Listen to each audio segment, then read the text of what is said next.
Welcome to my channel, Delightful Stories. I'll be happy if you subscribe to my channel and like it. Enjoy watching and don't forget to leave your opinion in the comments about the story.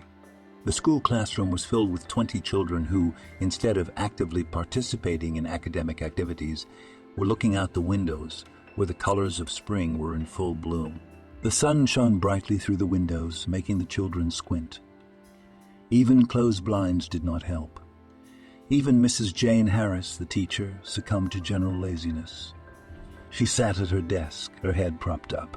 Her eyes were fixed on the cherry blossoms in the school garden, her hand tapping slowly and thoughtlessly on the desk with a red pen. On the blackboard was written only the date and the dreaded phrase for all students: test work. 10 minutes to the end of class. The woman announced without looking away from the window. Her thoughts were far from 8th grade geometry. They were far from school and principal. For the last lesson on Friday, Jane dreamed of the weekend when she, her husband, and a friend and her husband would go to the river, roast some meat, and take a break from the mundane. "Mrs. Harris, can I turn it in?" asked the boy at the last desk. He obviously hadn't written yet, but it was obvious from his face that he was eager to leave the stuffy office and go out into the fresh air. Jane nodded, a nearly blank sheet of paper in her hand, to which a cautionary sigh burst from the woman's chest. "Jack, are you sure?" The boy nodded, and the others followed him. In a couple of minutes, the last of the desks were completely empty, even the straight. Our students were glancing at Jane, wanting to leave as soon as possible. The woman shook her head toward the door and smiled. A minute later, the office was clear. They all left sloppily, depositing sheets and notebooks on the desk for inspection. Jane cleaned up the desk, corrected the desks, and locked the office. There was no bell yet, and the corridors were empty, with only the lone cleaning ladies wandering about, looking dreamily out the windows for work. The weather really was beautiful. Jane went into the teacher's lounge to drop off her papers and head home, but she met her best friend there, Vice Principal Emily. Emily was a long-time and loyal friend of Jane's. They graduated high school together, went to teachers' college together, and got an internship together at a small rural school where they stayed to live. Emily was a stern head teacher to her students and a good-natured giggler to her friends. Plump and short, she quickly found a husband, William, who was the school physicist. He was the reason she once stayed in Beaufort, Wyoming, an unremarkable village that seemed too quiet in comparison to Jane and Emily's hometown. But Emily was the first to fit into the slow rhythm of the village. After years of living in Beaufort, the women remained faithful friends. "Jane, why are you so early? Aren't you in 8th grade now?" "I let them go. No one wants to write tests in this weather." "What are you doing sitting there?" "I thought you were getting ready for tomorrow's trip." Zoya closed the magazine, leaned back in her chair and sighed. "It's a lot of work. I hope to be done by tonight at least. But don't worry, William bought and pickled everything. We'll go to our place tomorrow. Remind your Alex to get some charcoal and a barbecue." Jane nodded. "Emily, I have to run. Alex has to get home early from work today, and I have to cook dinner and clean up the house, so I won't have time tomorrow." Emily nodded and went back to her papers. She had come to the school as a mathematics teacher, but when the last head teacher, Mrs. Bridgerton, retired, Emily was put in her place. Immediately, the woman was delighted with the promotion, but in time she dreamed of becoming a regular teacher and teaching children, rather than fiddling with huge types of meaningless papers. Jane left school and walked home. She lived not far from her work in the summer. She came to the school camp on an old creaky bicycle that had long outlived its usefulness and caused surprise and sometimes laughter of the students. But Jane loved it. She had brought it from her grandmother's. "Village is a girl." It had stood in her father's garage for a long time, and when Jane got a job in Beaufort, she moved it here. It was as precious as a memory. She would never trade it for a new one. Jane lived in the house that was given to her as a young teacher. No one went to work in the village, so they tried to provide housing for newcomers. The ramshackle house had once belonged to a lonely old lady and after her death it became state property, and then it was given to the young teacher. While Emily moved in with her husband after she was married, Jane's husband moved in with her. He himself had lived with his parents before the wedding and had no intention of bringing a woman home. Jane, however, was not against it. Alex renovated the house, made it beautiful inside and out. In addition, he made a mass of buildings and barns. The wooden green fence was known throughout the village, and the bright blue roof was visible from all over the village. Alex wasn't home.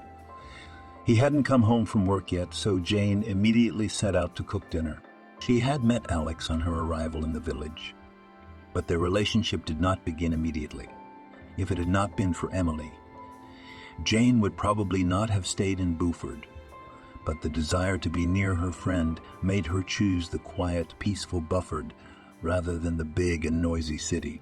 A little later, Jane became more familiar with the village vet who worked on the local farm.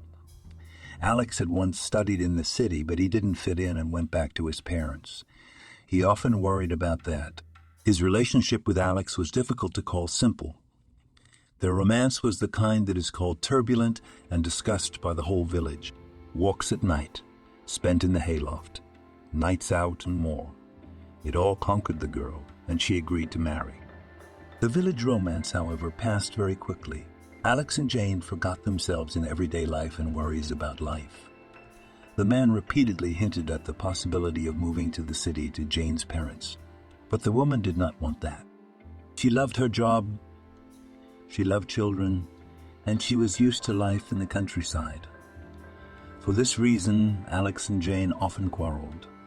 Jane cooked a quick dinner, cleaned up a bit, and wrote a to-do list for the next day. Alex could really forget a lot of things, so Jane always wrote notes and hung them around the house. It didn't always help, but it did a little good. Despite Jane's expectations, Alex came home late, even later than usual. He was very sullen and just sat at the table in silence, not even saying hello to his wife. "You said you'd be home early," Jane reminded him quietly. She didn't want to eat. She just sat across from her husband, her arm and head propped up. Jane muttered something inaudible about a dead cow and the fact that it wasn't up to him to finish the job. Jane shook her head imperceptibly. Wasn't the first time this had happened.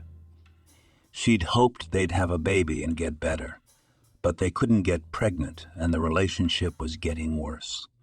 The next day, Jane and Alex began packing for their meeting with Emily and William. Alex walked around the house disgruntled all morning, now and then going to the barn to bring something else he'd forgotten. "Where are the skewers?" Alex shouted from the street while Jane was bagging up the vegetables. "Didn't you wash them?" "Yes, I did, but you cleaned up." See for yourself, the packing, as always, was done in a hurry, trying not to forget anything. The place where friends were going to go was far from the village. It was not convenient to go back home, so they had to take everything at once so that there was no situation where they forgot the meat, and ended up eating only vegetables and bread roasted on the fire. Once they even forgot the skewers and had to cut branches. Emily and William picked up Jane and Alex in their car at noon, when the sun was shining especially bright. The children paddled out to the river, though the water was still. Cold, the high school boys Jane had taught waved to the passing car and jumped off the bridge into the icy water. "We did the same," said William, who had not spoken before. "I remember once we jumped so hard with Goshka that our coccyxes hurt for a month. It was shallow, right in the sand, and our mothers screamed." William snorted and turned down the radio. "We didn't do that. The icy water was always my horror." "Yes, you were always at home, Willie. A mama's boy, you never got out from under her skirts. How many times they called you boys, but you never went further than the fence." "Oh, come on, Harris. I saw him in the street and wouldn't come out. Didn't do a damn thing. Skipped school, got a scolding from his mother all the time, and then couldn't leave the house for a week. We ran away." Alex grinned and proceeded to tell the story of how he and his brother had escaped from their mother through the window and how they had made a hole in the fence. And these were the stories he told almost every time the conversation came up about childhood or outings. Most of them had a sad but very predictable ending. He and his brother were punished with music, Alex's stories, and Emily's anecdotes. The two families drove quickly and cheerfully to the resting place. It was indeed beautiful. Tall trees that spread their branches over the wide, full-flowing river. A large gap in the dense row of trees allowed the sun to illuminate a small wooden bridge on which Jane liked to stand, spread her arms, and just enjoy the silence and the sunlight. Not far from the shore was a spot for a campfire and barbecue. The men immediately went to build a fire and set up everything they needed, while the women began laying out their groceries. The campers built not only a sturdy bridge, but also a large table and chairs. Jane and Alex always took their folding chairs from home. They were very comfortable for camping. "I thought you were taking Julia," Jane said as she chopped the vegetables. "Please." "Why?" "To keep your ears warm. At least let us rest here. Normally you can't drink or say anything in front of her. We sent her to her parents in the city. She's happy as hell. Grandpa promised to take him to the water park, so don't worry. She's having a good time, too." Julia is Emily and William's 5-year-old daughter, and Jane's goddaughter, a sweet little girl. Jane wanted to have a baby even before her best friend gave birth, but after that her desire increased 100-fold, but nothing worked. Jane and Alex were checked in hospitals, but they were both healthy. "God doesn't give." "Not yet," said Jane's neighbor, Mrs. Oliver, an old and gray-haired woman who went to church and reminded everyone of God. The weather was perfect for a gathering. Near the river, Alex and William even tried swimming, but then got caught up with Jane. After all, they hadn't been schoolboys long, enough to jump in the icy water at the beginning of May. While the men did the meat, the women chopped vegetables, made salads, and chatted. Working at the same school, they didn't cross paths often enough to talk about everything. And besides, the school always has unnecessary ears in the form of students and teachers who like to listen to other people's conversations. When the meat was ready and the table was set, the sun had already begun to set, illuminating the clearing in front of the river with its last orange rays. There was not a single cloud in the sky, and the branches of the trees swayed only slightly in the warm breeze. In the middle of the clearing was a large fire, from which emanated warmth and light. Jane took off her sweater, wearing only a thin t-shirt, and Emily, on the other hand, covered herself with a blanket.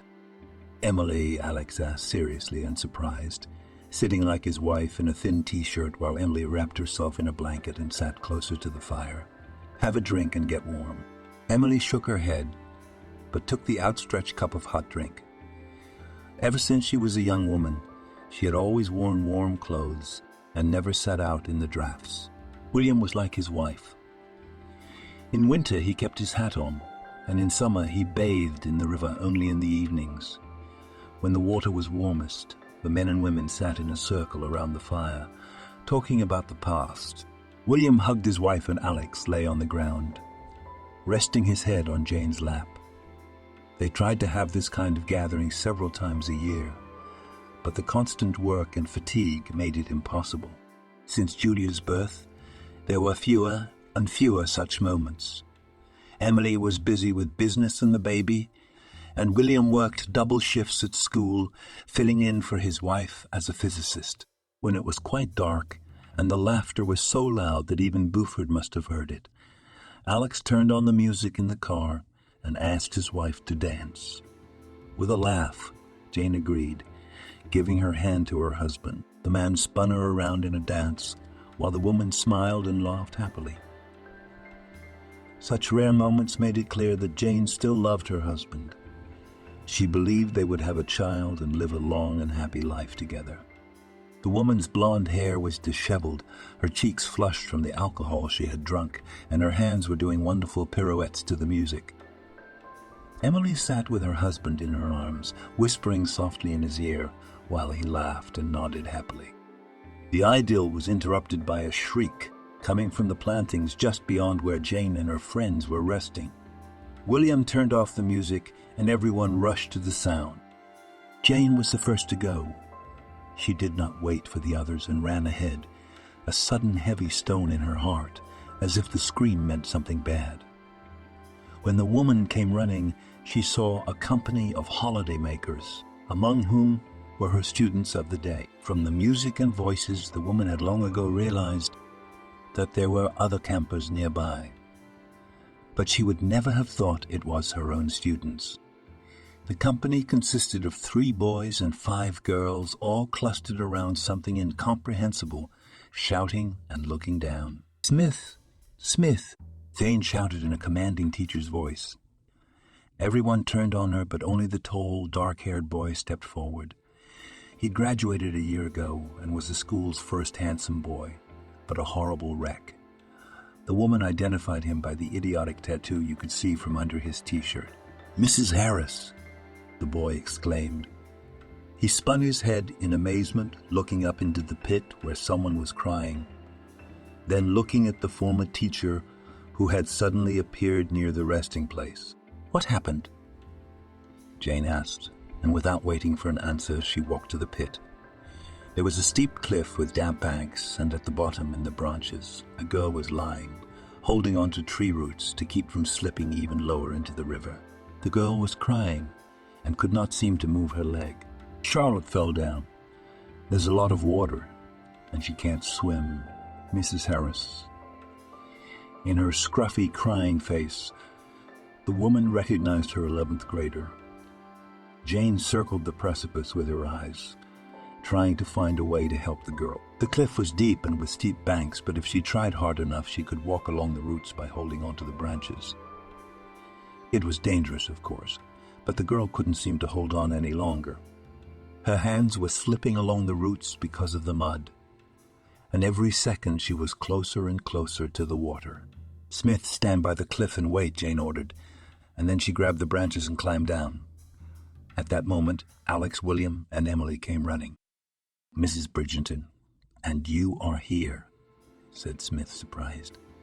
Emily asked him to tell her what had happened, and when he told her, the woman sprang angrily to the precipice, with the girl hanging on the roots below and her friend crawling beside her. "Jane, Jane." The woman looked around, catching the interested glances of the students, and corrected herself. "Mrs. Harris, get out of that hole at once." Jane shouted something unintelligible, to which Emily became even more furious. She jumped closer to the precipice and shouted a few profanities that students shouldn't have to hear. "Emily, calm down. The girl needs help, and the roots are thin. Alex or William can't take it. I'll be right back, and then we'll go back to our place and pretend like we didn't see the underage guys drunk in the wrong place." The children's heads shrank at the teacher's retort as Jane made her way through the roots and branches to the girl. William decided to have an education session. He grabbed Smith, the ringleader, by the ear and dragged him aside, trying hard to tell him something about responsibility and mutual support. Emily looked at the others with her sensitive but very noticeable gaze, which she'd had to practice for years. "You have too kind a face," was what her first graduates told her when she asked why she wasn't afraid. While the educational conversations were taking place, Jane had already reached the girl and, supporting her, helped her out upstairs. With dirty and trembling hands, the girl clung to the boys, lifting her up. One of them hugged her reassuringly, saying something in her ear. He had been standing near the cliff the whole time, anxiously watching the process. The girl said he wanted to throw himself, but he was stopped at the last moment. "Well, that's it," Jane announced cheerfully, still clinging to the branch and standing on the root. Alex was already moving to pull her out. He held out his hand, and Jane reached out and let go of one of the branches. "I hope our meat isn't..." The root bent under Jane's leg, her foot slipped, and the branch she was holding on to snapped. The woman tumbled downward, falling into the water with a loud slap and a lot of splashing. "Jane." Alex climbed down. He rolled off the cliff into the water, and Emily wanted to follow, but William stopped her.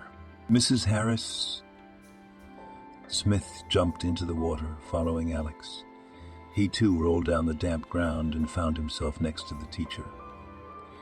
Jane was unconscious, her face and hands all cut by twigs. She was breathing slowly, her body twisted unnaturally. When Jane opened her eyes, she was blinded by a light that was too white. She squinted, trying to see who was standing beside her, but she couldn't see anything. Her head was pounding. Her body was aching, and her hands felt as if they were cotton. The woman couldn't lift them. Jane, her husband's quiet, timid voice sounded somewhere nearby. Jane turned toward him, barely able to make out the man's silhouette. "I'll get the doctor," Jane wanted to object, but her mouth was so dry she couldn't get a word out, only an inarticulate wheeze. The doctor came into the room, a short old man with bald spots and round glasses. He squinted his eyes as he looked at the readings of the machines to which the woman was connected. Well, Mrs. Harris, my dear, you're awake sooner than we expected." Jane tried to ask how long she'd been in the hospital, but all that came out of her mouth again was an inaudible wheeze. The doctor called the nurse. A pretty, slightly overweight girl brought a glass of water to Jane's mouth. At first the woman was unable to drink, swallowing the liquid with force. But then she greedily clung to the glass. "Saved. Thank you," Jane said softly and hoarsely. "My voice will be restored. Don't worry." Jane tried to find out what had happened to her, but the doctor only nodded, looked at Alex, and left. In the woman's soul there were strange, slippery thoughts. Alex. What happened? The man sat in the chair next to his wife, looking at her with sympathy and regret. His eyes were downcast, unable to meet her incomprehensible gaze. Jane lifted her hand forcefully and covered her husband's arm with it. She didn't have the strength to squeeze it, but it was enough to make the man lift his eyes and look directly into his wife's gray-blue eyes. "You climbed the girl up the cliff." Jane frowned. But slowly her memory began to play back images from that night. The cliff was very steep, and you pulled the girl out, but you went down and broke your spine. The woman's breathing became labored. She couldn't to figure out where to look and what to do. She tried to get up, but only collapsed helplessly onto the pillow. Hot tears burned her cheeks. Her hands gained strength and squeezed the sheets, and her voice was gone again. Only silent tears, nothing more. After a while, the doctor came again. It turned out his name was Mr. Baker. He looked at Alex. He nodded, meeting the woman's blank gaze, and the attending doctor shook his head. He stepped closer, threw back the blanket, and ran something incomprehensible over Jane's leg. It didn't matter what it was, as long as she didn't feel the metal spikes of the thing digging into her legs. "We'll be watching," the doctor said quietly, and covered the woman again in a white blanket. When Mr. Baker left, the woman called her husband to her. She squeezed his hand, now that she had the strength to do so. "I'm not gonna walk, am I?" "Jane, don't jump to conclusions. The spine hasn't recovered yet. The doctor said he would monitor it." Jane looked away. The thought flashed through her mind that everyone says that. "Look," her voice was hoarse, and the woman reached for her glass of water. "If I don't go, then—" Jane hesitated. "Then you won't leave me, will you? You won't leave me, will you?" Tears welled up in the woman's eyes again. She squeezed her eyes shut, holding them back. Alex's face was a mixture of emotions. He looked at his wife with pity, regret, sadness, and every emotion imaginable. "Of course, Jane," he answered quietly and looked away, wrenching his hand from her grasp. "Of course." The woman was in the hospital for a month and a half. She was monitored. They did tests, massages, and more, but they didn't tell her anything new. She was never able to respond to that thing. In the last few days, Alex stopped coming in, citing work. Jane understood. He had taken time off to be with her anyway. William and Emily came to see her, bringing the children flowers and their gifts. The juniors even drew drawings and made crafts, and the nightstand beside her bed was full of them. The seniors came a couple of times, and with them was Charlotte, the girl Jane had saved, crying beside her teacher for a long time, asking her forgiveness. The girl's tears made Jane's insides tighten, and she stroked Charlotte's head, trying not to cry herself. Jane's parents came too. They were angry and tried to force the woman to return to town. But Jane refused. She couldn't. She just couldn't do it there. On the day of discharge, Alex couldn't come again. He said he had a lot of work to do, and Jane would be picked up by Emily and William. They bought Jane some fancy stroller that worked by remote control, but the woman didn't care. She just wanted to be home with her husband. Suddenly, the woman saw Adam Smith on the doorstep. Smith, the same wind-up man who had been on the river that day. "So, Mrs. Harris, are you ready?" "Ready." Jane wondered what he was doing here, to which the guy grinned merrily. "What about Mrs. Harris? Thanks to you and Mr. Bridgerton." The boy nodded to Emily's husband. "I got into the military academy. If it hadn't been for you and Charlotte in general, we couldn't have left you behind." Smith only grinned, picking up Jane in his arms and putting her in a chair. He also helped her down the steps and get to the car. There was a crowd of students waiting for Jane outside. Those who had already graduated and those who were still in school. They gave the woman flowers and told her they were waiting for her at school. Jane covered her face with her hand, trying not to cry. The walk home was too long. Emily tried to strike up a conversation, but received no response, and eventually fell silent. The only thing Jane wanted was to be at home. Her home and grounds greeted the woman, but when Emily opened the door, Jane was struck not by the familiar warmth, but by an icy coldness and emptiness. The woman did not understand what was wrong. She began to look around and realized that there was not one of Alex's things.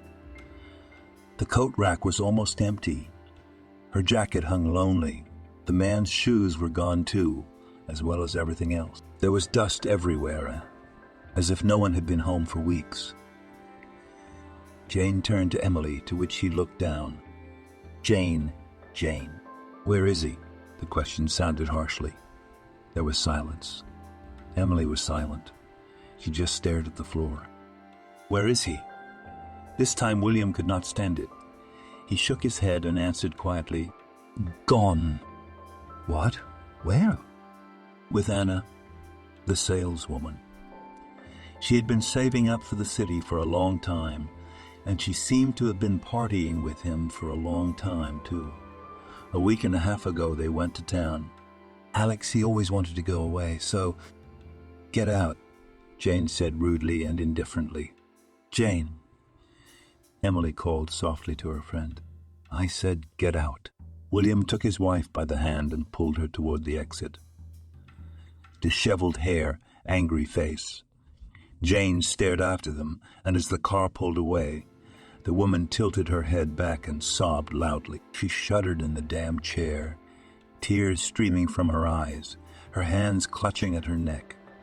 It was hard to breathe. It was impossible to breathe.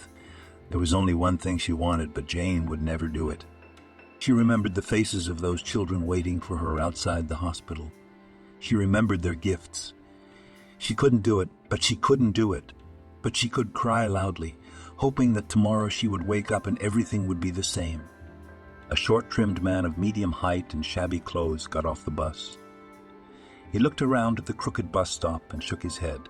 The sun was blinding his eyes, but the man threw his head back to the sky, smiled, looked around, and found the roofs of the houses in sight and walked toward them. First thing he saw was a store, an old Soviet-era building with blue, shabby walls.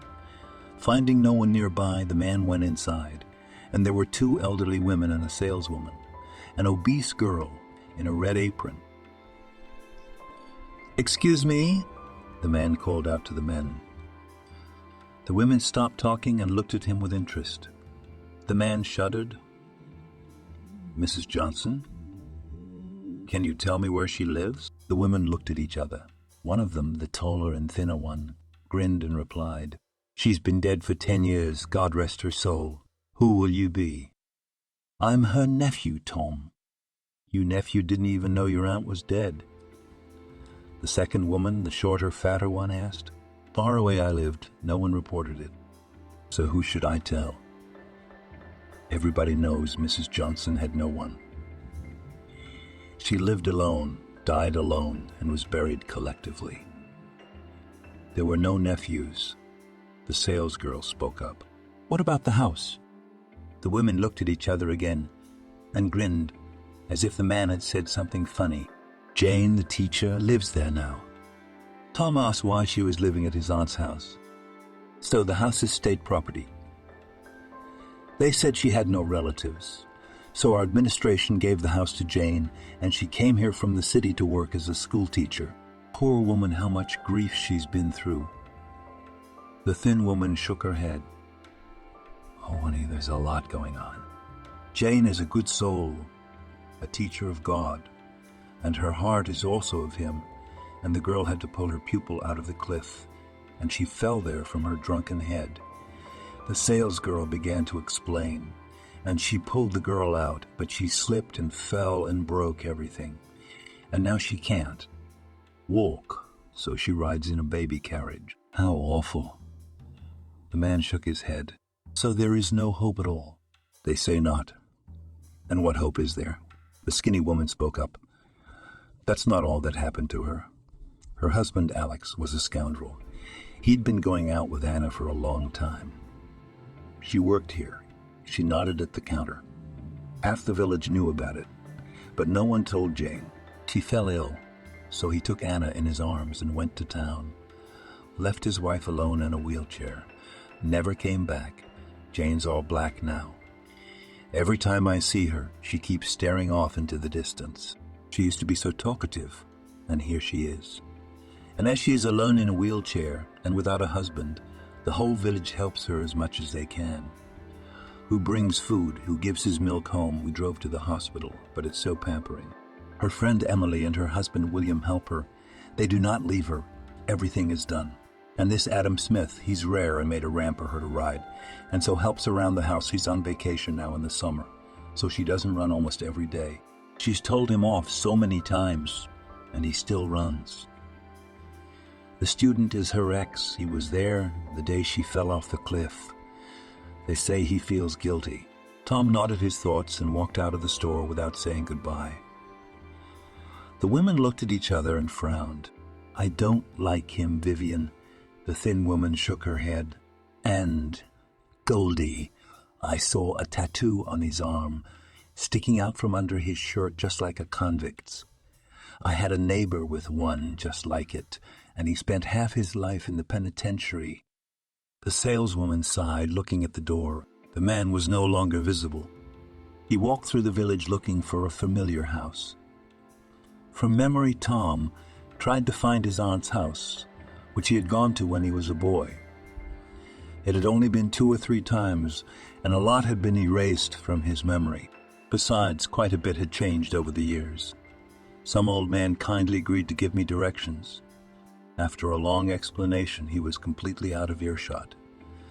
Tom had to shout loudly to the whole street. Passing boys on bicycles laughed at the sight of this picture. When Vyacheslav found his aunt's house, he was very surprised. A ramshackle little house with a crumbling fence turned into a large and very beautiful plot, with a large flower bed and picturesque barns. Only the flower bed was not tended. Next to the porch lay dirty buckets and broken things. It looked as if the house had begun to be scrapped. Tom adjusted the strap of his skinny backpack and made his way inside. The gate was off its hinges, so nothing prevented entry. The man knocked on the door, but no one answered. He pushed it gently, and it opened with a loud and drawn-out creak. Tom stepped forward and called out to his hostess, but no one answered. He strode forward, dust everywhere, scattered things, and a smell that spiraled his lungs. The house reeked of doom. In the kitchen, a woman was sitting in a stroller with her back to the door, her long blonde hair in a careless bun, her hands resting on the armrests, an open book on the table. The woman was dressed in an oversized gray shirt, similar in cut to a man's, her eyes fixed on the distance. She was looking out the window, but it seemed as if she was looking into a void. Mrs. Harris, The woman flinched a little and slowly turned around, her face indifferent, completely unemotional. "What do you want?" A low, husky voice came out of the woman's mouth. "I'm Tom. My aunt lived here before you did, and I have nowhere to live. Maybe you have a place." The woman shook her head. "Look, Mrs. Harris, your house is in disrepair. You obviously can't manage on your own. I'll help you, and in return you'll let me stay here for a while, and once I'm settled, I'll pay your rent. Go away, I will not repeat it." Tom shook his head, grabbed his backpack, and walked away. It was getting close to nightfall. There was nowhere to go, so he settled down on a small bench near the house. He wasn't used to it. As soon as it got dark and the lights started to go out in the houses, Tom started to go out in the houses. Tom started to fall asleep. It was warm outside, the middle of summer, so there was no point in sheltering. The only thing that got in the way were the mosquitoes. Near midnight, a woman came out on the porch. She had been looking out the window before Tom could feel her gaze on him. "Come on in." A sleepy Tom got up from the bench and made his way into the house. I'm Jane. You already know that. Your room is at the end of the house. No trash, no noise or questioning. You do what the house needs. Pay your rent. I'll tell you how much later. I'm going to bed now." The woman turned around and went to her bedroom. The man didn't have time to say a word against it. It was all too quick and unexpected. Tom began to live with Jane. Rumors of this spread throughout the village, and everyone was gossiping about the convict living with the teacher. That Tom had been in prison was rumored by those women in the store, who inferred from the tattoo. And when Jane arrived from the store, she asked, "Is this true?" Tom frowned incomprehensibly, and Jane nodded at his tattoo. Really? For what? Fraud, but I." The woman raised her hand for Tom to stop. "I don't care. If you decide to rob someone, stay away from my house. I have nothing more valuable than gold-plated earrings." That was the whole conversation, Jane answered lifelessly, as if she saw no point in it. She stopped going for massages a week after her discharge. Adam Smith and Emily tried to make her, but the woman flatly refused. She was getting sick leave from the school, but she realized that if she didn't go to work in the new school year, she would have to quit. That was her biggest concern, as she would not be able to live on a small disability pension for long. The lodger was a good fit. Admittedly, it wasn't easy to get over her husband's disability and departure. Jane didn't know what she would have done if not for Emily and William, though she didn't know much about them either. Life was by inertia, by habit, which the woman hated. Things got better at home with Tom's arrival. He weeded the flower bed, started watering the flowers daily, cleaned the house, and fixed the toilet, which had needed fixing since Alex's time. Tom, after much persuasion, still managed to get a job on the same farm where Alex had once worked. He became a regular worker, not a veterinarian, but he had money. He paid Jane's rent once a month, bought groceries, and sometimes, if he had enough, bought things for the house. For example, he replaced an old desk that Jane had inherited from the last landlady. It was all wobbly and needed replacing. The things that didn't need fixing, Tom fixed, but even though Jane was grateful, her attitude toward the man didn't improve. They crossed paths only in the kitchen during meals, which the woman often missed, and occasionally over the television set, which was the only one in the house. But as soon as she saw Tom, she retired to the bedroom to read a book. One small but significant event changed everything. It was September 1. Jane was already used to having a stranger in the house. He had been living for almost 2 months and had become commonplace. He didn't occupy the bathroom, repaired what was broken, and basically didn't get in the way. That was enough. Besides, he had followed Jane's request and kept out of the way. He might have been trying to find out more about the landlady outside the house, but that was none of Jane's business. As usual, Jane got up early and sat in the kitchen. She drank coffee and looked out the window. It had become a regular thing. It began with Jane waiting for Alex. She was ready to forgive his impulsive act, just so he would come back. But he wasn't coming back. The woman often looked out the window. Then it had nothing to do with Alex. She just liked it. There was life in the window. For a second, it seemed that the woman was involved in that life. Tom came out of his room, staring at the woman in surprise. "I thought you had already left." Jane put her coffee aside and turned disgruntledly to the man, who was standing in the middle of the kitchen in a t-shirt and underpants. "This is my house. I'm here every single day." "Tom, I thought you noticed. Or have you already come up with a plan to scam me out of money?" The woman raised an eyebrow. "Then I must disappoint you. I don't have any. Today is September 1, and I heard your friend say that she would love to see you at the party. And your students were coming. I thought you were going. What was the point? To find yet another proof that I'm helpless? No, thank you. It's enough for me to try to get out of my chair, but I won't be able to work anyway. Period. This conversation is closed. Go to your room and get dressed. I'm not your wife to walk around in my underwear." The man shrank his gaze and turned around. He dressed in his bedroom for a long time, then looked thoughtfully out the window and nodded to his thoughts. A plan was brewing in his mind. Tom walked over to Jane, grabbed her in his arms, and carried her to her bedroom, where her skirt, shirt, and jacket were already on the bed. "Get dressed." "How dare you!" Jane cried out in displeasure as they put her on the bed. She was too far away from the stroller to do anything. "Do you want to fly out of here? Then please, the bench is still free." Tom smirked. "I'll only leave you alone when you get dressed and go to the party. In the month and a half that I've been living here, you've never gone further than the store. Come on, it's time to start living instead of looking out the window." Jane opened her mouth to be indignant, but Tom was no longer in the room. He had gone to change in his room, leaving the woman alone with her thoughts. She sat staring at the suit beside her for a long moment. At one point, she shifted her gaze to her skinny, weakened legs, which couldn't even move. Jane shook her head. She turned away from the suit. But then her gaze stumbled over a photograph. It had been brought by Adam Smith before he left. In the picture, he was wearing a military uniform. A goofball who might not have graduated from high school. The dolt with whom Jane sat for hours after school, trying to drum logarithms and signs into his head. He got in, he got out of the village and became a good guy. Jane reached for her shirt. Sometime later, Tom, dressed in a shirt and the most decent pants he had in his closet, wheeled the stroller with Jane toward the school. The woman occasionally resented and grumbled, but Tom wouldn't leave.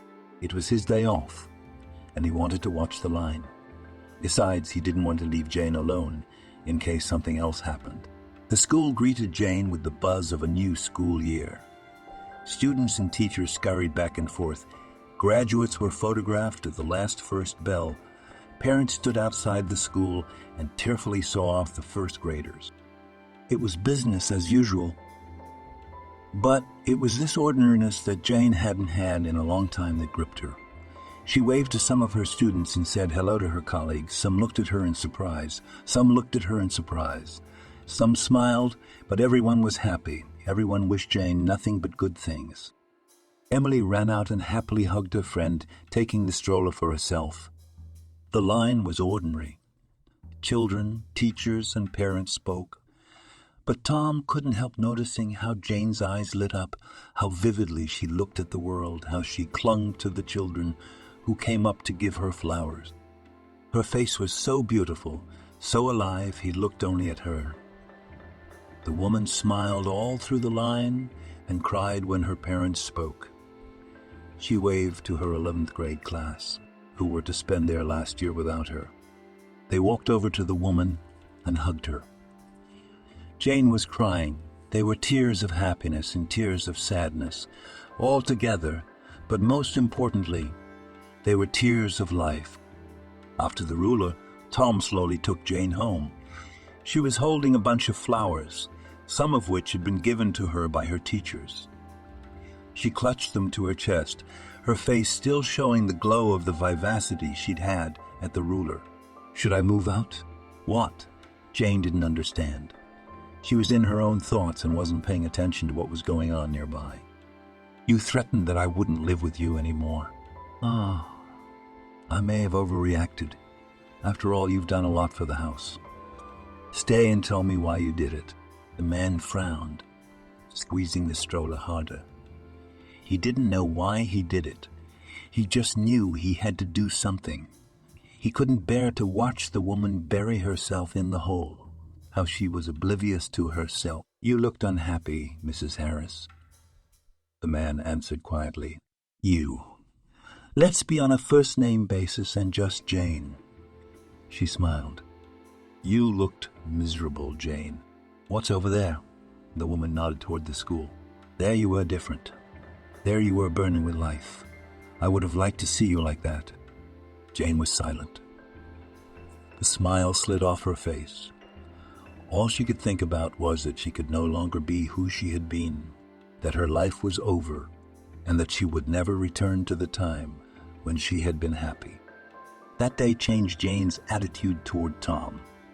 She stopped treating him like a stranger. She started inviting him to the table, stopped retiring to her room in the evenings when he came in to watch TV, and even started conversations sometime.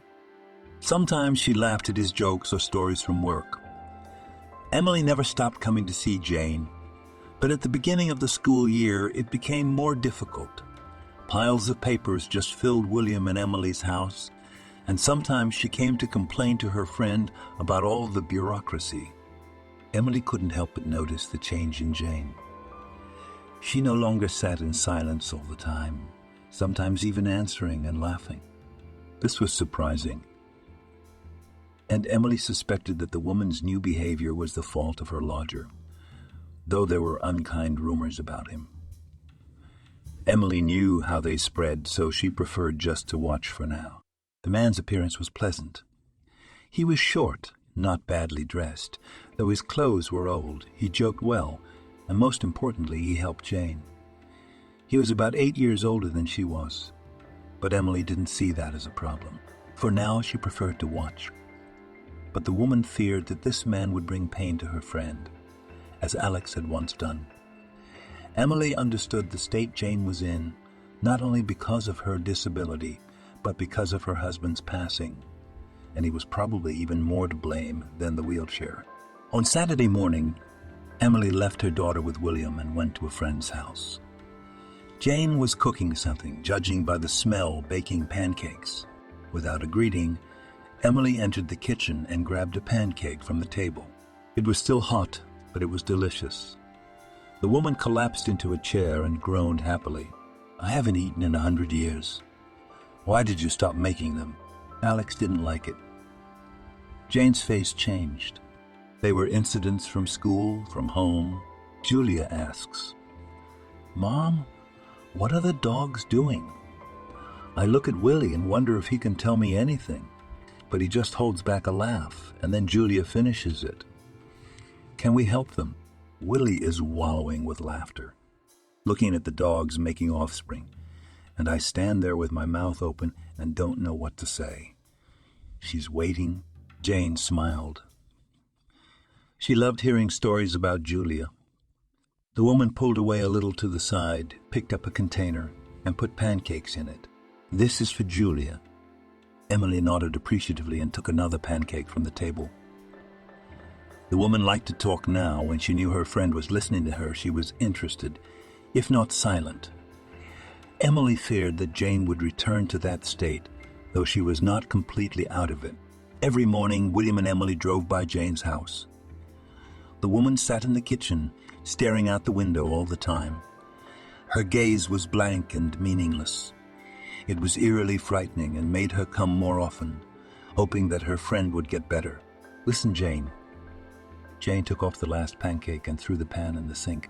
I've been asked and I thought I should tell you. Do you want to start tutoring?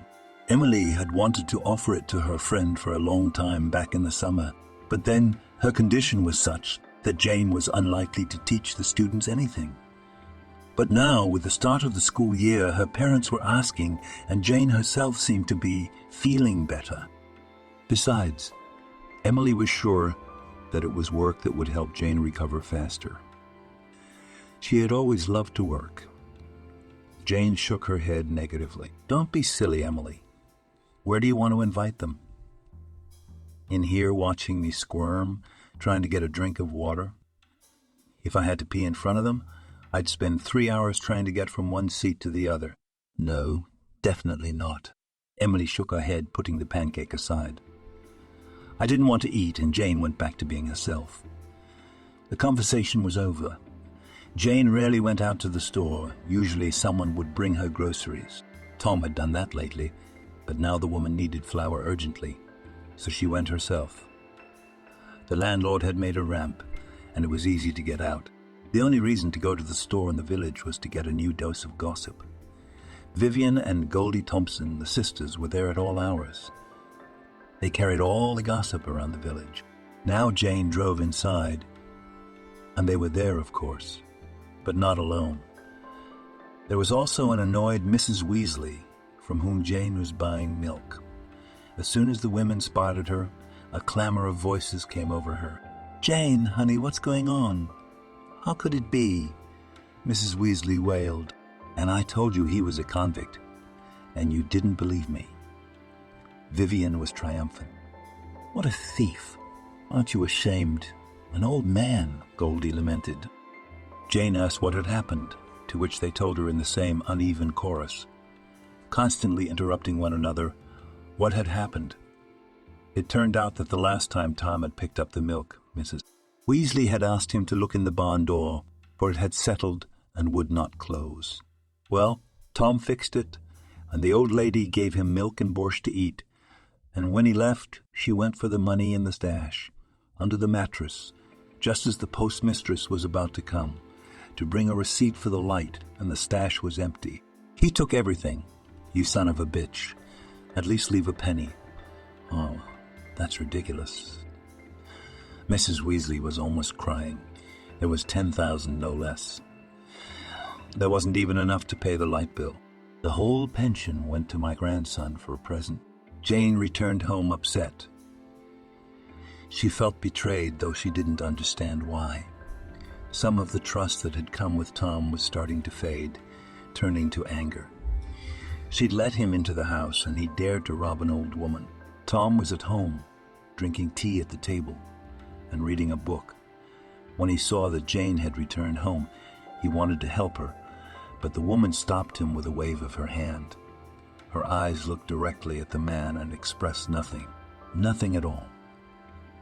Total indifference and callousness. "If Mrs. Weasley miraculously doesn't have the money in the next 3 days, I'll go to the police. I don't know why she hasn't already. And you'll be out of here as soon as you pack your things. Is that clear?" Tom opened his mouth to object, but he couldn't say anything. His thoughts were confused, and he had no idea what he was talking about. He thought Jane was losing her mind, but she was talking so seriously that Tom just sat back down at the table. The next day, when Jane woke up, there was no one home. In Tom's bedroom were the packed bags. He heeded his landlady's words and packed, and then left for work. A lump rose in Jane's throat at the sight of the packed bags. Suddenly, there was the realization that she would once again be all alone. That she would spend lonely evenings watching television and sitting in an empty house. Then Mrs. Weasley's tears came to mind, and Jane shook her head. Better to live alone than with a criminal. After lunch, Jane went outside to get some fresh air. Her plan had been to water the flowers, which were starting to wither, but all she had the strength to do was pull a hose to the bed. The switch was in another part of the yard where the bumpy path led. The woman stood in the middle of the front lawn. She threw her head back and smiled. The sun was touching her face so tenderly, the scent of flowers stupefying her head. For a second, the woman was back to the moments when she could walk. "Hello, Mrs. Harris." A boyish voice snapped Jane out of her thoughts.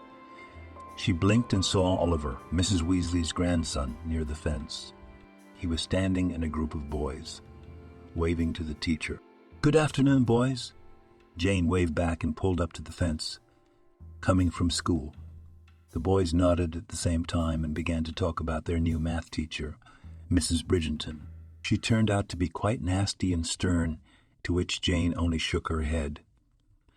Being vice principal suited Emily better. In Oliver's hands, Jane noticed a shiny new phone. No one in the village had one of these. His parents had no money for such gifts, and there was no point. A boy would quickly break such a thing, but Oliver's phone was so shiny, it was hard not to know it was new. "Did your grandmother give this to you?" Jane remembered Mrs. Weasley's words about giving it to her grandson. Oliver shook his head vaguely and looked away. "She gave me the money, and I bought it myself." "Expensive gift you have. Well, Grandma loves you after missing money." Oliver bit his lip and scratched his nose. It seems normal. She probably put it in the wrong place and forgot. Or maybe she spent it all. Or maybe it was your guest's fault. "Were you at Grandma's the day the money went missing?" Oliver froze for a second, then nodded. "And you didn't notice anything?" "That's how I was before him." Jane nodded thoughtfully again and said goodbye to the boys. Doubts crept into her head. She didn't want to believe that the man she'd lived with for 2 months had robbed an innocent old woman, but she didn't want to think about the boy either. At some point, the woman caught herself thinking she was making up tall tales. "You've been watching too many of Mrs. Harris's detective shows," the woman complained, and left to water the flowers, but her head was full of worries. In the evening, the woman went to get milk for Mrs. Weasley. Tom had been doing it for the past couple of weeks, but now she had to do it herself again. The old woman sat knitting, almost asleep, occasionally opening her eyes and making another stitch. Jane woke the old woman, and she brought out a can of milk and began to wail again about what had happened to her savings. "And why didn't you, Mrs. Weasley, go to the police station?" The old woman waved her hand. "I went last year when my cabbage was cut all over the vegetable garden, so Sam only made fun of me." "That's cabbage, and that's money." Mrs. Weasley waved her hand again and shook her head. "I saw Oliver today," Jane began the conversation. Mrs. Weasley offered her tea, and the woman agreed. It wasn't dark yet, and there was nothing to do at home. He had a new phone. "It's expensive. I bet you gave away your entire pension." "Well, how else could it be?" Weasley spluttered. "My own grandson. The only one. He had an old one that was no good, didn't work anymore. Well, my mother wanted to save up and buy one, but I thought I'd live on the money from the stash." The old woman sighed again and shook her head. "I gave him 15,000, he went to the head. I gave him 15,000, he went to the city and bought it for himself. Now he walks around happy and new. Mrs. Weasley, hang in there, maybe the money will turn up, who knows." Jane left Mrs. Weasley in a state of distress. She didn't know what to do. Doubts and nasty thoughts crept into her head. Near the house, Jane met Tom. He was on his way home from work. "I'll leave after tomorrow. Sam promised to rent a room for a while." The man said nothing more, just walked silently into the house. He was out of Jane's sight that evening. The woman sat up until the beginning of the morning, brooding. She didn't know what to think. In the end, she called Emily and asked her to find out the cost of Oliver's phone somehow. All she had to do was find out the model and then use the school internet. Emily was surprised by the request, but agreed. The next day, toward evening, the phone rang. "I don't know why you need it, Jane, but I found out that such a phone costs about 25,000, give or take. I'm shocked, of course, because I've never seen a phone that expensive in my life. I can't believe Mrs. Weasley gave him that much." "Well, she's on half her pension." Jane shrugged her shoulders in incomprehension, which she told Emily. She told the woman her thoughts, to which her friend only hushed the phone significantly. "Talk to him, Jane." "With whom?" "With Tom. The kid's not likely to tell you anything useful, though you can try." Jane hung up the phone and nodded thoughtfully. Indeed, there would have to be someone to talk to. In the evening, Jane sat by the fence, waiting for the boys to come home from school. Oliver passed by again, but this time alone, looking at his phone. The woman called him over to her place. "Hello, Mrs. Harris. How are you?" "Well, thank you, Oliver. Come in." Jane opened the wicket and let the boy inside. "Can't part with your phone?" "Yes." He put the gadget in his pocket and looked suspiciously at the former teacher. "Tell me, Oliver, did you buy it with the money Grandma gave you?" The boy nodded. "And you didn't take from your grandmother's stash to add?" Oliver looked around, frightened. "What are you talking about, Mrs. Harris?" Jane herself was not sure of what she was saying. She acted on intuition. Thoughts and doubts about Tom were eating away at her. She had to figure out what was going on. "You took the last of my grandmother's money, left her with nothing, and on top of that, you got an innocent man accused. And for what, Oliver? A simple phone that you're gonna break in a month." The boy began to retreat to the fence. His face was frightened and he was grabbing his pocket where his phone was. "Don't move, or your parents will find out for sure. Don't give me Mrs. Harris. The thing is," the boy hesitated, "the thing is, Dan's father, who lives in town, gave him a new phone, an expensive one, and I had to use my old one. It barely worked anymore, so I begged my parents for a new one. My grandmother gave me money, but there wasn't enough for a phone like Dan's." Jane sighed and shook her head. Stupidity of children can sometimes know no bounds. "If Mrs. Weasley doesn't miraculously have the money tomorrow, your parents won't know. I don't care where you get it. Sell the phone, borrow it. But the money has to be there. Do you understand?" The boy stood with his head down. He muttered quietly that he understood and left. Jane was alone. The same conversation she'd had with Tom, where she'd accused him of not really understanding the situation. Her conscience began to reprimand the woman insistently. Jane was uncomfortable. She knew that she had been wrong, but she did not know how to tell Tom about it. For dinner, Jane decided to make her own special soup, the recipe she had learned from her grandmother in her distant childhood. Everyone the woman knew loved this soup. It was easy to make and did not require much physical effort, which Jane was not capable of. Tom arrived later than usual. He was tired and very sad at the sight of Jane sitting at the table. He excused himself and went to his room. The woman stopped him and invited him to the table. Tom frowned and stared at Jane in surprise. "Sit down. We're having conversation. Would you like some soup?" Tom nodded and sat down. "I thought we were on a first-name basis. Or is that the only way you talk to criminals, Mrs. Harris?" Jane looked down. She was uncomfortable not knowing what to say or how to begin the conversation. I'm embarrassed, Tom. After what I said to you," Jane sighed and put a plate next to the man. "I was wrong. You didn't take the money." "Thanks for letting me know. I didn't know," Tom snorted. "They were taken by Oliver, Mrs. Weasley's grandson. He confessed to me today. He should return the money and no one else would blame you." "I'm sorry I believed the rumors, Tom. Let's just get back to normal communication." The man smiled. "Delicious soup, by the way. And as for the accusations, I'm used to it. You can't expect anything else after prison." "Tom, how did you get there?" Jane asked quietly. She'd wanted to know for a long time, but she couldn't break her own rule against questioning. The man ate another spoonful of soup and set his plate aside.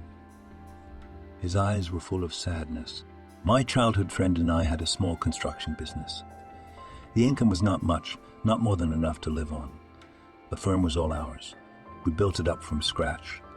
Neither of us knew anything about the business, so we couldn't get up. And then my friend died. Car accident. Damn him. Crashed. Didn't even make it to the hospital." Tom lowered his eyes into the table and folded his arms across his chest, tears in his eyes. "My friend's share went to his brother, and he was educated. He had such plans for our firm. I was practically removed from the work. He was engaged in everything himself. Our income increased sharply, and I, the fool, did not pay attention to it when the dissatisfied people began to demand a refund. My brother had already vanished, and under the documents was only my signature. After the trial, they took away all my property as compensation. I even had nowhere to live." Jane covered Tom's hand with hers and squeezed it. "I'm sorry. she whispered softly.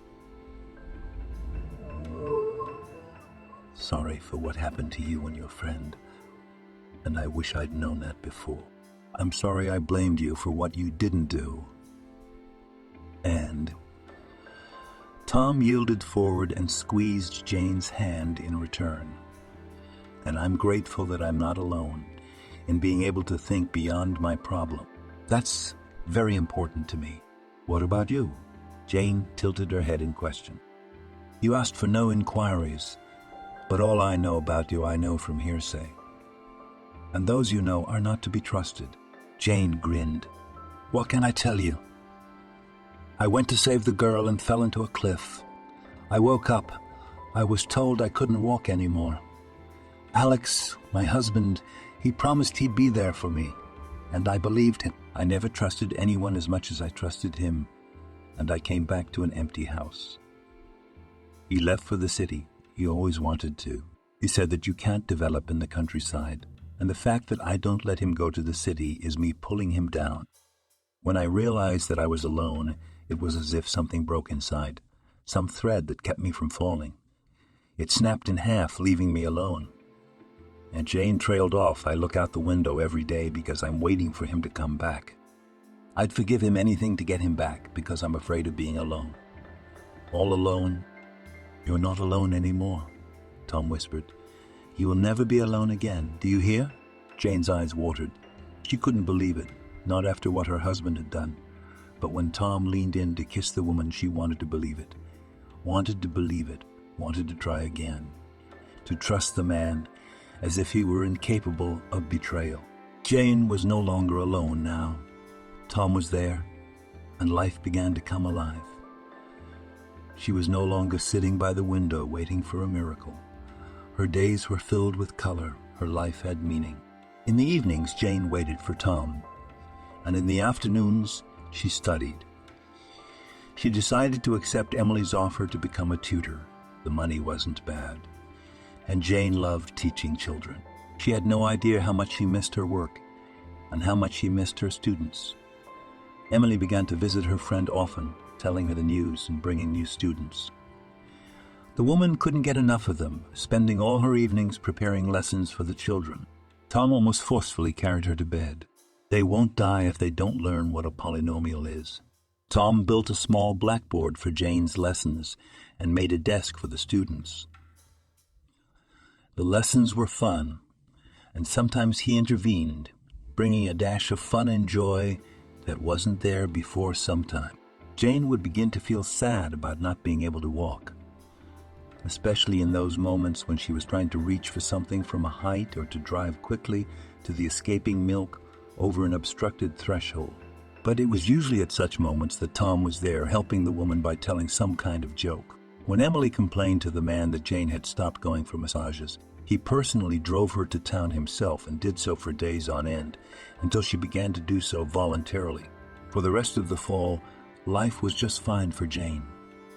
Their relationship with Tom grew stronger. They spent entire evenings together, talking at length and talking at length and talking about the past, their childhood, and just life. On several occasions, Jane and Tom went out into the countryside with Emily and William. One day, they were resting on the very spot where it all happened.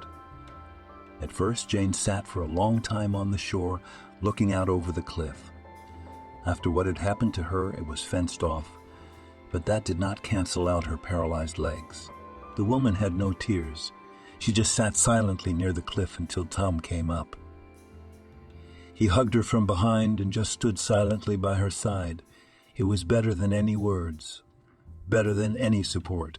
He just said in silence that he would be there for her. In the evening, when Emily turned on the music, Tom asked Jane to dance. "Ah, and how do you imagine that?" the woman asked, nodding at the stroller, but Tom didn't care, so he put his arm around Jane's waist and began circling the clearing. The woman started laughing loudly and gleefully. Emily and William joined them. It was the best day I'd had in 6 months.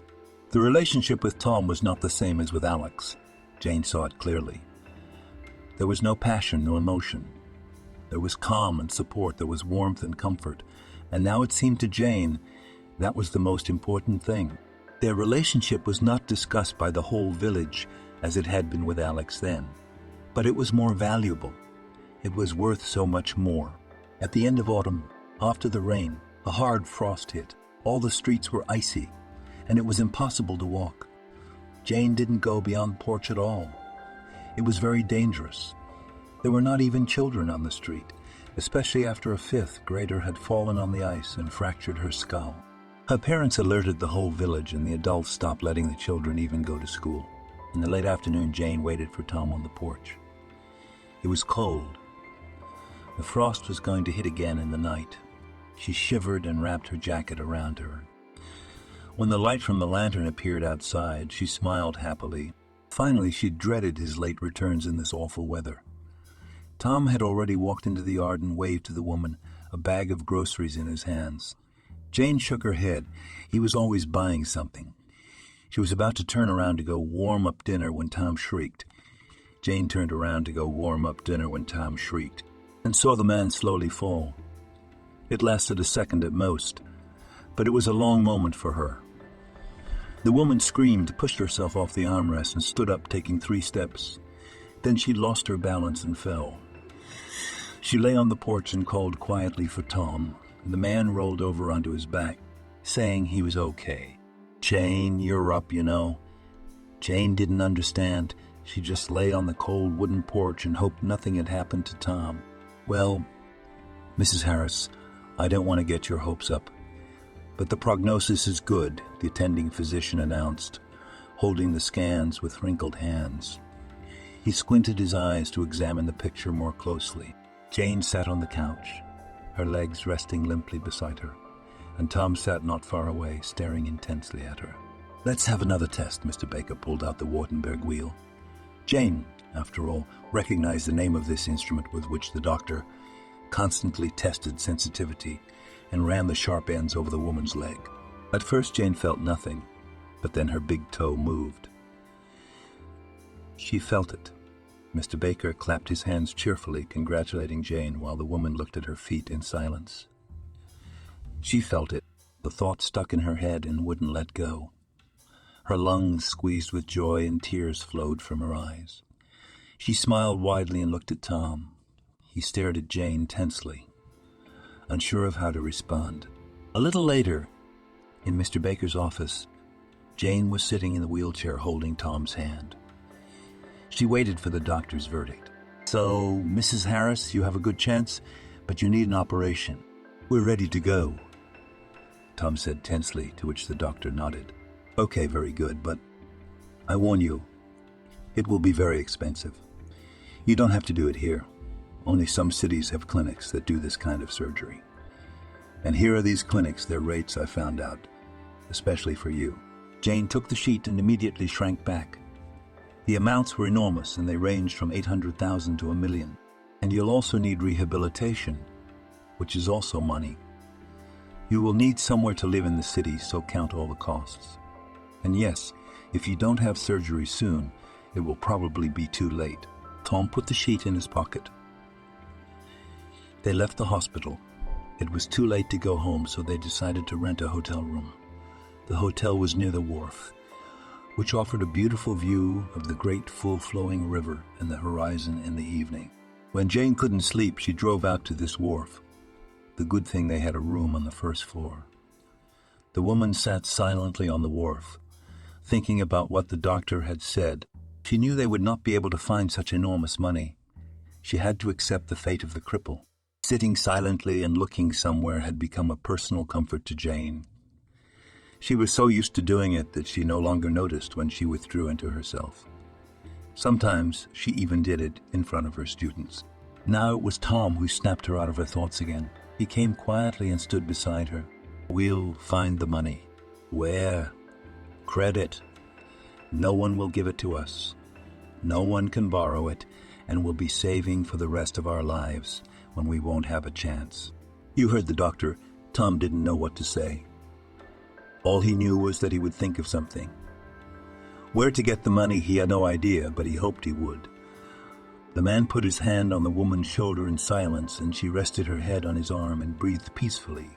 Looking at the head on his arm and breathed peacefully, looking at the horizon. The next morning, Tom sent Jane home with some acquaintances from Bufford, and he stayed in town. Jane did not know why he did this, but she did not ask. She was still reeling from the fact that she had been given hope and then ruthlessly robbed of it. It was unbearable, she told Ellie, to which she only shook her head sorrowfully. Maybe we can think of something else. There have to be discounted surgeries. Let's find out if anything comes up. Jane smiled. She didn't know anyone more optimistic than Emily. It often annoyed her, but now it helped a lot. Tom didn't arrive for dinner either. He'd taken the afternoon off from work. Jane spent the evening alone at the TV, watching the news. As usual, there was nothing interesting. Then the show was interrupted, saying there had been an emergency in the town where Jane had gone to the hospital. A jewelry store had been robbed, and the police were trying to find the perpetrators, but it was as if their traces had disappeared. Jane shook her head and turned off the television. She went to bed, forgetting about the news. Tom did not return until the next morning. He was smiling with all his 32 teeth and looking happily at Jane. She was checking her notebooks and didn't know how to react. First he came up to her, hugged her, and then placed a large envelope in front of the woman. There should be enough here for surgery and rehabilitation. Jane took the envelope, opened it, and there really was money in it. Something clicked in her head. A newscast that was still being repeated this morning. The woman set the envelope aside with a gulp of viscous saliva and looked up at Tom. "Was it you?" Tom frowned uncomprehendingly. "Was it you who robbed the jewelry store?" What? I'm asking you, where would you get that much money?" Jane breathed heavily. She threw the envelope away. It fell to the floor, and several large bills spilled out. "What have you done?" "Jane, what are you doing?" "What store?" "A friend of mine borrowed it from me, Sam." "Friend from prison?" Jane asked loudly and moved away from Tom. "Yes, but..." "No buts. Get out of here. I'm not going to live with a criminal." "Never." Tom wanted to object to something, but Jane interrupted him, telling him to take his money. The woman went silently into her bedroom and locked the door. When Tom began to knock, Jane said loudly, "Get out of here or I'll call the police. I knew I shouldn't have messed with the criminal. And you lied to me about setting me up, didn't you? And I had my ears open. You idiot. You listened to someone else. Go away and don't come back." "Jane!" the man called out. But the woman didn't listen. She turned away from the door and stared out the window. She heard Tom pack up his things, slam the door, and leave. As soon as the door closed behind him, she covered her face with her hands and cried loudly. The sobs seemed to be heard all over the street. Her body was shaking and she could feel the tingling in her legs. But it only began to irritate her more. The woman began pounding her small fists on her legs, ordering them to move. But they lay still. Hot tears burned her face. Thoughts turned her soul outward. Betrayal brought on a fit of hatred. Jane's eyes stumbled over the vase of flowers Tom had given her a few days ago. She grabbed it and threw it against the wall. Shards scattered all over the floor as her heart shattered into hundreds of little pieces. Jane sat by the window again, her restless hands picking pennies from her pocket, her eyes staring into the void, the familiar wrinkle in her forehead. Something was bothering the woman, and she kept shaking her head and wrinkling her nose, as if she were struggling with herself. It was partly true. Jane was replaying the quarrel with Tom in her head and trying to figure out who was right and who was right and who was wrong. What she had accused him of was too serious, and perhaps she had done so without more conclusions, but at the same moment she knew that no other conclusions were necessary. It was enough that she knew. A black car flashed through the window and stopped next to the gate. Jane squinted to see who got out of the car, but saw nothing. The woman somehow threw on her cloak and stepped out onto the porch. The good thing Tom had removed all the vices, and she was now free to move around the house into the street. Glancing around, the tall man with a small belly and gray hair looked interestedly at the wicket, the flower garden, and everything else his eye stumbled upon. When his turn came to Jane standing on the porch, he spread his arms cheerfully and shouted, And you must be Jane. Tom told me a lot about you. You're even better than he described." The woman frowned. She did not like the man. She cautiously asked who he was. "Why didn't Tom say?" Jane shook her head.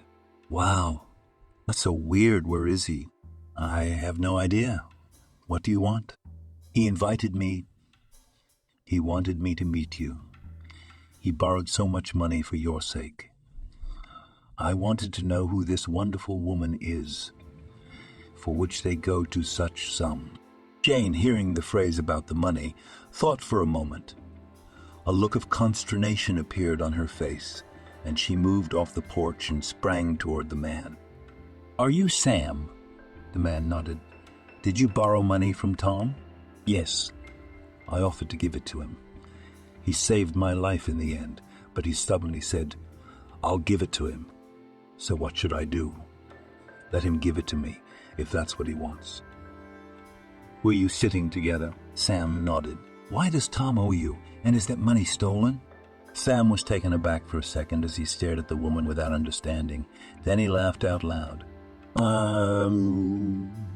I was in jail for economic crimes, trying to run an unfair business like everybody else, except everybody knows how to avoid getting caught, and I didn't know." Sam grinned. "In jail, one of my old partners ordered me and sent an assassin. And if it hadn't been for Tom, I would have moved the horses.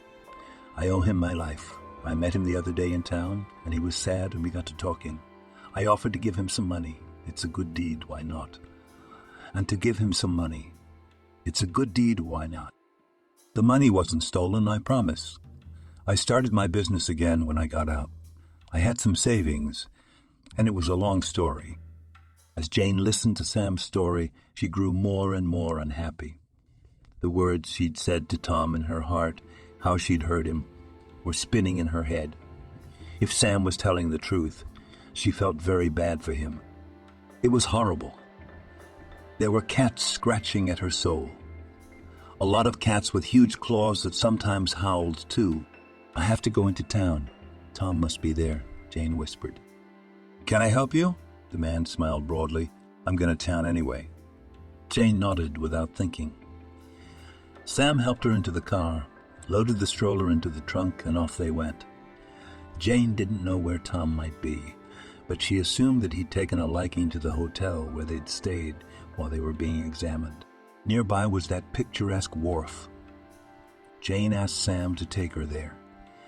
It was getting close to sunset, and she hoped the man would come out to the wharf to enjoy the view. The car drove silently up to the hotel entrance, and through the tinted car window, Jane could already see the silhouette of the man on the dock, standing with his back straight, his hands clasped behind him, and looking out into the distance. His whole look radiated seriousness. Sam helped Jane out and into the baby carriage. She drove to the dock, nodding to Sam in appreciation. He slipped her a business card with a number on it and said goodbye. Jane drove as fast as she could. Her hands sweating, she pressed forward with force. Her life seemed to depend on it. In fact, it did. This man had pulled her out of the pit, out of the abyss of depression and self-deprecation. If not for him, Jane would still be sitting in the kitchen, staring out the cloudy window. If not for him, she would never feel her legs again or hear the doctor's reassuring words. This man was the light in her life, someone who had done more for her than anyone else. She didn't want to lose him, and she was terribly afraid of it. The baby carriage drove almost silently up to the bridge, where Tom was standing. The water was illuminated by the setting sun. The sky was filled with fanciful clouds that formed different shapes. It was nothing like the last time they had been on this pier. Jane called softly to Tom, and he turned around. His face was confused. He didn't understand what was going on or why the woman was sitting in front of him. He frowned and stepped forward.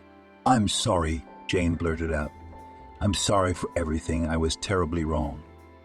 Sam showed up and told me everything. I understand that what I said really hurt you, but it was a distrust that you didn't deserve. It was terribly stupid and reckless of me.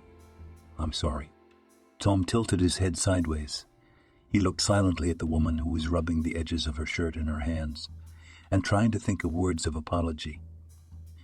She bit her lip now and then and couldn't look the man in the eye. It's been so lonely without you. And I look out the window again, but this time I'm not waiting for him. I'm waiting for you to show up. I'm waiting for you to show up. I'm waiting for you to come and put the can of milk Mrs. Weasley gave you on the table and then come to me and look at me like I'm all you have, the woman sobbed. I'm so lonely. Everyone who came asked about you, and hearing about you every time was so painful, as if I had lost part of myself, as if life had lost its meaning again. And Jane didn't finish. Tom sat down in front of her. He squeezed her palms in his hands and kissed her tenderly. The man looked directly into the woman's eyes and whispered words of comfort. His lips showered his hands with kisses, his eyes speaking all by themselves. He wiped tracks of tears from the woman's face and gently kissed her lips. I really looked at you like you were all I had. The man whispered, because you really are all I have. Jane wrapped her arms around the man's neck and kissed him. Tears wanted to come out of her eyes again, but this time they were tears of happiness. A year and a half later, the school math room was lit up by the bright spring sun, and the students were sleepily writing their quizzes. The bravest were looking out the window instead of the test, watching the juniors enjoy the weekend to the fullest. The teacher was also looking out the window. She tapped her red pen slowly on the table and smiled enigmatically. Her thoughts, too, were far away from the test work and logarithms. She imagined coming home and announcing the news. She anticipated it, though she was still a little afraid. Life was giving her this chance for the first time, and she wasn't going to give it up no matter what. Can I turn it in? The boldest one raised his hand. Jack, another blank sheet. The teacher grinned. Mrs. Harris, no offense. The boy held out a piece of paper. It had a picture of her on it, crookedly, of course. She sat staring out the window, tapping her pen on the table and smiling. The woman shook her head. Are you in the right office, Jack? No, Mrs. Harris, the boy answered cheerfully. Mrs. Rooney wouldn't look so pretty. Just go, artist. Jane waved her hand at the tomboy. She drew a little 4 in red pen and smiled enigmatically, looking after the boy. Could he grow into another Adam Smith? Only Adam Smith of the art world sheds tears. After Jack, the others began to leave the office. Only the staunchest were left, but even they kept looking out the window. Dismissed, Jane announced loudly, and the rest of the group started talking about the test, but a minute later they were gone. In the study, Jane corrected the desk out of habit, grabbed her things, and closed the office. She walked down the empty corridor, peering into the classrooms where classes were still in progress. The children were also pecking their noses out the window, the teachers keeping up with them, having long since forgotten the subject of the lesson. As usual, Jane went into the vice principal's office, where only William was sitting. He was replacing Emily. Once again, she was on maternity leave, sitting with the newly born boy Stuart. His godfather was Tom, and he was terribly pleased when Emily suggested it. William tore his head away from the papers and smiled. There was joy written all over his face. Did you let them go again? Jane shrugged her shoulders. Oh, Jane. Mrs. Bridgerton's not on you? Oh, yes. She would lecture me now about how if anything happened to them, I would be responsible. And what is she wrong about? Jane grinned. That everything that could have happened has already happened. In fact, I just came by to tell you that tomorrow we're inviting you and Julia and Stuart. If you'll take them, of course, we're having a party. We're going to celebrate. William raised his eyebrows in surprise. I'll tell you all about it tomorrow. The woman winked and happily left the office, waving her bag of notebooks. Near the school was her old creaky bicycle, on which she was so happy to get on again. The doctor had told her that the exercise should be gradual, but Jane got on her bicycle as soon as she could walk. The woman rode through the countryside, the wind blowing on her face. She smiled and laughed. Bright sunshine, cool breeze and fresh air. What could be better? Tom was already waiting at home.